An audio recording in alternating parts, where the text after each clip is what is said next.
IPL 2025ను suspend చేశారు. India Pakistan యుద్ధ నేపథ్యంలో హై టెన్షన్స్ ఏర్పడడం వల్ల ఇప్పుడు ఈ టోర్నమెంట్ని అయితే నిరవధికంగా వాయిదా వేశారు. సో ఐపీఎల్కు ఇలాంటి పోస్ట్ పోన్మెంట్ కొత్త ఏమీ కాదు. మనం ఆల్రెడీ 2021లో చూసాం. కోవిడ్ కారణంగా ఫస్ట్ హాఫ్ ఐపీఎల్ ముగిసిన తర్వాత సెకండ్ హాఫ్ను వాయిదా వేశారు. అండ్ సెకండ్ హాఫ్ను చక్కగా సెప్టెంబర్లో పెట్టుకుని ఫినిష్ చేసుకున్నాం. సో ఇప్పుడు కూడా అలాంటి పరిస్థితి ఏర్పడింది. ఐపీఎల్ని అయితే కొన్ని ప్రతికూల పరిస్థితుల మధ్య వాయిదా వేయాల్సి వచ్చింది. బట్ ఎనివే క్రికెట్ ఫ్యాన్స్ ఎవరు కంగారు పడవలసిన అవసరమే లేదు. ఐపీఎల్ ఎక్కడికి పోదు. మనకి ఇంకా ఈ సీజన్లో 16 మ్యాచ్లు ఉన్నాయి. అండ్ ఈ 16 మ్యాచ్లకు జస్ట్ ఒక 2 వీక్స్ విండో సరిపోద్ది. ఇన్ఫ్యాక్ట్ ఆల్రెడీ కొన్ని రిపోర్ట్స్ వస్తున్నాయి. సెప్టెంబర్లో జరగవలసిన ఏషియా కప్ను ఎగరగొట్టబోతున్నారు. సో 2021లో సెప్టెంబర్ ఎలా అయితే సెకండ్ ఫేజ్ పెట్టారో ఇప్పుడు కూడా సేమ్ అలాంటిది రిపీట్ కాబోతుంది. మోస్ట్లీ మన వాళ్ళు ఇంగ్లాండ్తో టెస్ట్ సిరీస్ కంప్లీట్ అయిన తర్వాత ఆ రీస్కెడ్యూల్ అయితే చూడొచ్చు. ఇన్ఫ్యాక్ట్ ఆల్రెడీ ప్రీవియస్గా రిపోర్ట్స్ కూడా వచ్చాయి. మన వాళ్ళు బంగ్లాదేశ్తో ఆడబోయే సిరీస్లు కూడా రద్దు చేసుకునేలా కనిపిస్తున్నారు. దీంతో డెఫినెట్లీ ఐపీఎల్ మళ్ళీ రీస్టార్ట్ చేయడానికి కావాల్సిన విండో విషయంలో ఎలాంటి సమస్య లేదు. ఆగస్టు మంత్ ఎండింగ్లో కానీ లేకపోతే సెప్టెంబర్లో కానీ ఖచ్చితంగా మనమైతే ఐపీఎల్ మళ్ళీ చూస్తాం.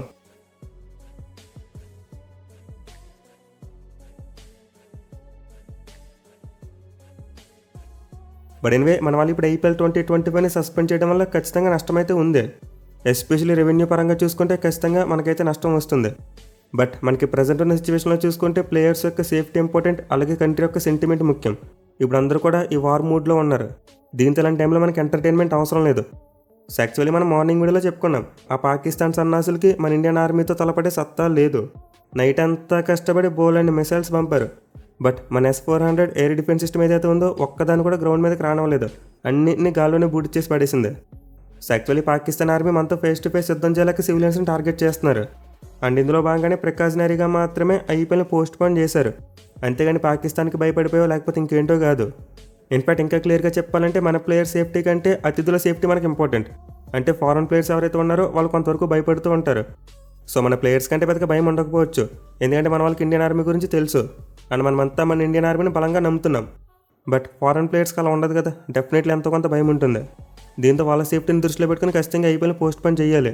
మెయిల్ ఒక ఫారెన్ ప్లేయర్కి ఏమైనా సరే అది ఒక చెరిగిపోయిన మచ్చలా ఉండిపోద్ది మనకి. సో యాక్చువల్లీ మన వాళ్ళు భయపడి ఐపీఎల్ని సస్పెండ్ చేయలేదు, జాగ్రత్త పడి ఐపీఎల్ని సస్పెండ్ చేశారు. ఇన్ఫ్యాక్ట్ నాకెందుకో సింహం ఒక అడుగు వెనక్కి వేసిందేమో అనిపిస్తుంది. ఇప్పటివరకు డిప్లొమాటిక్గా చూసుకోవాలి, ఎకానమీ దెబ్బతింటుందేమో అనే సందేహాలు ఉన్నాయి. బట్ ఎప్పుడైతే ఎకానమీకి నష్టం వస్తుందని తెలిసినా సరే ఐపీఎల్ పోస్ట్ పోన్ చేశారంటే ఖచ్చితంగా ఉన్న వాళ్ళు అయితే గట్టిగా ప్లాన్ చేయబోతున్నారు. ఒక్కో పాకిస్తాన్ ఉగ్రవాదికి అలాగే ఆర్మీకి బాంబులాగా దింగాక. అయితే ఐపీఎల్ సస్పెండ్ చేసే విషయంలో చాలా ఆల్టర్నేటివ్స్ వెతికారు. అంటే వేరే స్టేడియంలో ఎక్కడికైనా మారుద్దామా లేకపోతే వేరే కంట్రీకి తీసుకెళ్దామని కూడా ఆలోచించి ఉండొచ్చు. ఇన్ఫ్యాక్ట్ పాకిస్తాన్ సూపర్ లీగ్ని అలాగే చేశారు. ముందు రావల్పిండి మరియు లాహోర్ దగ్గర నుంచి పట్టుకెళ్ళిపోయి కరాచీకి మార్చారు. కానీ కరాచీలో మన ఐఎన్ఎస్ విక్రాంత్ దెబ్బకి అక్కడ నుండి దుబాయ్కి షిఫ్ట్ చేశారు ఇప్పుడు. సో యాక్చువల్లీ పాకిస్తాన్కి PSLని క్యాన్సిల్ చేసే దమ్ము లేదు. ఎందుకంటే పాకిస్తాన్ క్రికెట్ బోర్డుకి కాస్తో కూస్తో కాసులు తెచ్చిపెట్టేది అదొక్కటే. పైగా ఇప్పుడు పాకిస్తాన్ అంతా ఆర్థికంగా చూసుకుంటే తీవ్ర సంక్షోభంలో ఉంది. వాళ్ళ దగ్గర డబ్బులు లేవు, లోన్ కోసం బెగ్గింగ్ మొదలు పెట్టేశారు అప్పుడే. సో అలాంటి పరిస్థితుల్లో వాళ్ళు PSLని క్యాన్సిల్ చేస్తే ఆర్థికంగా చాలా దెబ్బతింటారు. దీంతో మేడ్ ఇన్ చైనా బొమ్మ తుపాకులు కొనుక్కోవడానికి డబ్బులు ఉండవు. సో ఇప్పుడు పాకిస్తాన్కి ఎట్టి పరిస్థితులు కూడా డబ్బులు కావాలి. దీనివల్ల వాళ్ళు PSLని ఆపలేకపోయారు, బలవంతంగా కంటిన్యూ చేయవలసి వచ్చింది. మరీ ముఖ్యంగా దుబాయ్ కింద షిఫ్ట్ చేశారంటే వాళ్ళు కొన్ని పైసలు పడేస్తారని. సో ఇప్పుడు పాకిస్తాన్ సూపర్ లీగ్ దుబాయ్లో జరగడం వల్ల ఖచ్చితంగా వాళ్ళకి ఎంతో కొంత రెవెన్యూ జనరేట్ అవుతుంది. అది ₹1 పావలాయో మనకు సంబంధం లేదు. బట్ అవైతే కనీసం వాళ్ళకి చైనా దగ్గర నుండి ఒక డజను అర డజను బొమ్మ తుపాకులు కొనుక్కోవడానికి యూజ్ అవుతాయి. వెరాజ్ మన ఇండియా విషయానికి వస్తే మనకు అలాంటి పరిస్థితుల్లో మనకి ఫుల్గా వెపనరీ ఉంది. అసలు మన వాళ్ళు గట్టిగా ఫోకస్ పెట్టి ఫుల్ స్ట్రెంత్ ఒక గంట యుద్ధం చేస్తే చాలు పాకిస్తాన్ భూస్థాపితం అయిపోద్ది. బట్ డిప్లొమసీ గురించి అలాగే ఎకనామీ గురించి ఆలోచించి ఇంకా డిఫెన్స్ మోడ్లోనే ఉన్నారు మన వాళ్ళు. సో మనకైతే ప్రజెంట్ ఐపీఎల్ అయిపోయినంత మాత్రాన మొత్తం ఆగిపోతుందని చెప్పి లేదు. ఎందుకంటే మన ఎకానమీ మరియు రెవెన్యూ కంప్లీట్లీ ఐపీఎల్ మీద డిపెండ్ అయ్యి లేదు. మేబీ పోస్ట్ పోన్మెంట్ వల్ల కొద్దిగా నష్టమైతే రావచ్చు, అది కాదనట్లేదు. బట్ ఆ నష్టం మరీ మన ఇండియాని బీభత్సంగా డిస్టర్బ్ చేసే అంత రేంజ్లో ఉండదు. సో మనకైతే ప్రజెంట్ ఐపీఎల్ని పోస్ట్ పోన్ చేసుకునే వెసులుబాటు ఉంది. మనమేమీ ఇప్పుడు హడావుడిగా వేరే కంట్రీకి ఐపీఎల్ని తీసుకెళ్ళిపోయేంత దుస్థితిలో లేము.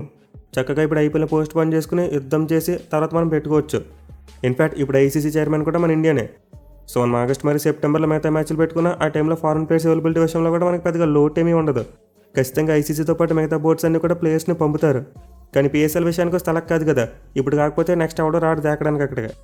సో ఎవరైతే ఇండియా భయపడి ఐపీఎల్ పోస్ట్ పోన్ చేసింది అనుకుంటున్నారో వాళ్ళంతా ఒకసారి మేల్కోండమ్మా. మేమేమీ భయపడి ఐపీఎల్ పోస్ట్ పోన్ చేయలేదు, జాగ్రత్త పడి పోస్ట్ పోన్ చేసాం. అండ్ ఇలా జాగ్రత్త పడ్డామంటే ఖచ్చితంగా ముందు ముసళ్ళ పండగే. మా వాళ్ళు జస్ట్ కేవలం ఉగ్రవాదుల మీద మాత్రమే ఆపరేషన్ సింధూర్ చేస్తే ఊరికి అడలిపోయారు. అలాంటిది యుద్ధానికి ప్రిపేర్ చేస్తే ఇంకా పాకిస్తాన్ ఎవడో కాపాడలేడు. సో పరిస్థితి అయితే మనమంతా ధైర్యంగా ఉంటూ ఇండియన్ ఆర్మీకి సపోర్ట్ చేయాలి. మనం ఎంటర్టైన్మెంట్ కోసం పిచ్చి పిచ్చి వేషాలు వేయడం మానేసి ఇండియన్ ఆర్మీకి సపోర్ట్ చేస్తూ వాళ్ళకి ఎటువంటి ఆటంకం కలిగించకుండా ఉండాలి. ఇన్ఫ్యాక్ట్ ఐపీఎల్ సస్పెన్షన్ న్యూస్ బయటికి రాగానే మొత్తం అన్ని ఐపీఎల్ ఫ్రాంచైజీస్ కూడా పోస్టులు పెట్టేశారు, ఇండియన్ ఆర్మీకి మా ఫుల్ సపోర్ట్ ఇస్తున్నాం, మీరు యుద్ధం చేయండి అంటూ. అలాగే మన ఇండియన్ క్రికెటర్స్ కూడా తమ సపోర్ట్ని తెలియజేస్తున్నారు, ఇండియన్ ఆర్మీ వెనకాల మేము ఉన్నామని చెప్పి. సో మీరు కూడా ఐపీఎల్ ఆగిపోయిందని చెప్పి ఏమాత్రం బాధపడొద్దు. అయితే కొంతమంది నిరాశావాదులు మాత్రం ఇండియాలో ఉంటూ ఇండియాకి వెన్నుపోటు పొడిచే ప్రయత్నం చేస్తున్నారు. మరీ ముఖ్యంగా మన దౌర్భాగ్యం ఏంటంటే మన తెలుగు స్టేట్కి సంబంధించిన అంబేద్కర్ ఒక పిచ్చి ట్వీట్ చేశాడు. అసలు బుర్ర ఎక్కడ పెట్టుకున్న ట్వీట్ చేశాడో నాకైతే ఇప్పటికీ అర్థం కావట్లేదు. నిజంగా మనిషి నార్మల్గా ఉండి ట్వీట్ చేశాడా లేకపోతే మత్తులో ఉండి ట్వీట్ చేశాడో తెలియదు, కానీ ఒక చెత్త ట్వీట్ చేశాడు. సో మీరు ఆల్రెడీ ఆ ట్వీట్ని చూసే ఉంటారు, an eye for and eye makes the world blind అంట. అంటే ఎదుటి వాళ్ళు మన కన్నుని పీకేశారని చెప్పి మనం కూడా వాళ్ళ కన్నుని పీకేస్తే ప్రపంచం మొత్తం గుడిదైపోద్దంట. అసలు ఇప్పుడున్న పరిస్థితులు అంబేద్కర్కి ఇలాంటి ట్వీట్ పెట్టాలని చెప్పి ఎలా అనిపించింది నాకు అర్థం కావట్లేదు. పహల్గామ్ అటాక్ జరిగినప్పుడు వాళ్ళకి సానుభూతి తెలుపుతూ ఒక ట్వీట్ చేయలేదు. అలాగే రీసెంట్గా పూంచ్లో ఇండియన్ సివిలియన్స్ చనిపోతే వాళ్ళ గురించి ట్వీట్ చేయలేదు. కానీ ఈరోజు చూసుకుంటే మాత్రం నాన్ వైలెన్స్ సామెతలు చెప్తున్నాడు. సో నార్మల్గా నాకైతే ఏ క్రికెటర్ని కూడా క్రిటిసైజ్ చేయడం ఇష్టం ఉండదు, ఎందుకంటే ఎంతో హార్డ్ వర్క్ చేస్తే కానీ ఆ పొజిషన్కి రాలేరు. ఒకవేళ ఎప్పుడైనా క్రిటిసైజ్ చేయవలసిన పరిస్థితి వచ్చినా కేవలం గేమ్ని బేస్ చేసుకుని మాత్రమే క్రిటిసైజ్ చేస్తాం. అంటే ఇలా ఆడాడు, ఇలా ఆడితే బాగుండేది, తప్పు చేశాడని చెప్పి మాట్లాడుకుంటాం. బట్ పర్సనల్గా ఒక క్రికెటర్ తన ఒపీనియన్ చెప్పినప్పుడు ఎప్పుడు కూడా మనమైతే క్రిటిసైజ్ చేయలేదు. కానీ ఇప్పుడు అంబేద్కర్ ట్వీట్ చేసిన సామెత చూసాక మాత్రం నిజంగా చాలా మండుతుంది నాకు. అంటే ఇప్పుడు ఏంటి, పాకిస్తాన్ వాళ్ళు మన మీద యుద్ధం చేసి మనల్ని కొట్టేస్తూ ఉంటుంటే మనం చూస్తూ ఊరుకోవాలి, వాళ్ళు తిరిగి ఏం చేయకూడదు. ఒకవేళ వాళ్ళని ఏమైనా చేస్తే ఓల్డ్ మొత్తం ల్యాండ్ అయిపోద్ది. అసలు పాకిస్తాన్ వాళ్ళే మాకు యుద్ధం కావాలని రెచ్చగొడుతుంటే మన వాళ్ళు చేతులు కట్టుకుని చూడాలి. ఇన్ఫాక్ట్ అసలు ఇలాంటి ట్వీట్ ఏ బాబర్ ఆజమో లేకపోతే మహమ్మద్ రిజ్వాన్ వేసుకోవాలి, ఎందుకంటే ఆ పాకిస్తాన్ కంట్రీలో అలాంటి పరిస్థితులు ఉన్నాయి. మరి మన ఇండియా విషయానికి వస్తే మన వాళ్ళు ఏమి ఊసిపోక పాకిస్తాన్ మీదకి వార్కి వెళ్ళలేదు. ఇన్ఫాక్ట్ అసలు మన వాళ్ళు ఇంకా వార్ గట్టిగా స్టార్టే చేయలేదు.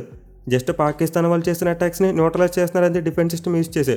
కానీ ఇక్కడ రాయుడు చూసుకుంటే మన మీద యుద్ధం చేసేస్తున్నాం, మొత్తం నాశనం చేస్తున్నాం అన్నట్టు కలరింగ్ ఇస్తున్నాడు.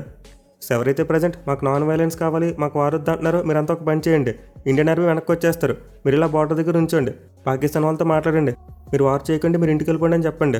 మీ మాట విని వెళ్ళిపోతే గొడవ లేదు, వార్ మానేయచ్చు. అసలు కొంతమంది ఇండియాలో ఉంటూ ఎలాంటి స్టేట్మెంట్స్ ఇస్తున్నారంటే ఏదో మనం మళ్ళీ పాకిస్తాన్ సివిలియన్స్ని చంపేస్తున్నట్టు, వాళ్ళ మీద అటాక్ చేసినట్టు మాట్లాడుతున్నారు. కానీ ఇక్కడ జరిగేదంతా రివర్స్లో, పాకిస్తాన్ వాళ్ళు వచ్చి మన సివిలియన్స్ని చంపేస్తున్నారు, ఆ తర్వాత వాళ్ళ మీద వాళ్ళే దాడి చేసుకుని ఏవో ఫేక్ వీడియోస్ క్రియేట్ చేసి విక్టిమ్ కంట్రోల్ ప్లే చేస్తున్నారు. సో ఇప్పటివరకు అఫీషియల్గా చూసుకుంటే మన వాళ్ళు అసలు ఎక్కడా కూడా దేని మీద అటాక్ చేయలేదు, అనవసరంగా ఫేక్ న్యూస్ మొత్తం స్ప్రెడ్ చేస్తున్నారు. మన వాళ్ళు కేవలం ఆపరేషన్ సింధూర్లో భాగంగానే 9 ప్లేసెస్ని అటాక్ చేశారు. అండ్ దెన్ ఇప్పటివరకు చేసింది ఏంటంటే పాకిస్తాన్ వాళ్ళు చేస్తున్న అటాక్ని కేవలం న్యూట్రలైజ్ మాత్రమే చేస్తున్నారు. సో మన ఇండియన్ ఆర్మీ అయితే ఇప్పటివరకు పూర్తిగా రంగంలోకి దిగలేదు, మన వాళ్ళు ఫుల్ ఫోకస్ పెట్టి ఇంకా యుద్ధం స్టార్ట్ చేయలేదు. ఒకవేళ స్టార్ట్ చేస్తే ఇలా మాట్లాడుకునే సినిమా అంతా ఉండదు, జస్ట్ గంటల వ్యవధిలోనే మొత్తం పాకిస్తాన్ తగలబెట్టి వచ్చేస్తారు. సో నేనైతే ప్రజెంట్ మన జీబీబీ ఫ్యామిలీని కోరుకునేది ఒకటే, మన ఇండియన్ ఆర్మీకి సపోర్ట్ చేద్దాం, మన కోసం వాళ్ళు యుద్ధం చేస్తున్నారు, దీంతో మనం పిచ్చి పిచ్చి కామెంట్స్ చేయకుండా జస్ట్ వాళ్ళకి సపోర్ట్ చేద్దాం అంతే. భారత్ మాతకి జై, జై హింద్.